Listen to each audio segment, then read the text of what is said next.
ఆడక ఆడక ఆట ఆడితే ఆనదేవుడు అడ్డం పడే. హలో అండి, అందరికీ నమస్తే. ఇవాళైతే మా పక్క ఊరు గంగారంలో క్రికెట్ టోర్నమెంట్ ఉండే. ఇక మ్యాచ్ ఆడడానికి మేమైతే రెడీ అయినాం. ఒకప్పుడు క్రికెట్ ఆడకపోతే ఒక్కరిని రమ్మంటే ఇద్దరు వస్తోళ్ళు, మ్యాచ్కి పోతే 2 టీముల మంది వెళ్ళతోళ్ళు.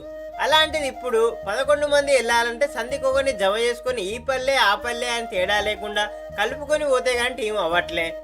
ఆటల్లో లేకపోయినా కనీసం చదువులో ఉన్నారంటే ఒక్కొక్కరికి పుట్ట ఏతే అక్షరం రాదు. ఇక మేమైతే కింద మీద పడి అందరినీ జమ చేసుకుని ఆటకైతే వేయినాం.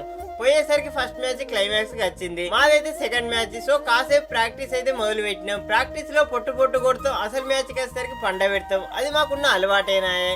ఇక టాస్ అయితే గెలిచినాం. ఫస్ట్ బ్యాటింగ్ అయితే తీసుకున్నాం. ఒక ఫస్ట్ ఓవర్ లోనే వికెట్ వల్లే గానీ తర్వాత 5 ఓవర్లలో 10 వికెట్లు పడ్డాయి. అట్లుంటేది మాతోనే. ఒక్కడు అవుట్ అయితే చాలు లైన్ కడతాం. లాస్ట్ కు 38 రన్స్ అయితే కొట్టినాం. ఇక మా అపోనెంట్ కత్తశాల కూడా చివరి దాకా ఆడి గెలిచింది. ఇంకో 10 రన్స్ కొట్టుంటే మ్యాచ్ గెలిచే ఛాన్స్ కూడా ఉండేది. ఇక ఆ మంటతోనే బెట్ మ్యాచ్ అయితే సెట్ చేసినాం. టాస్ ఓడి బౌలింగ్ చేసినాం. మా అపోనెంట్ టీం అయితే ఫస్ట్ 6 ఓవర్లకే 7 వికెట్లు 25 రన్స్ కే ఆపినాం.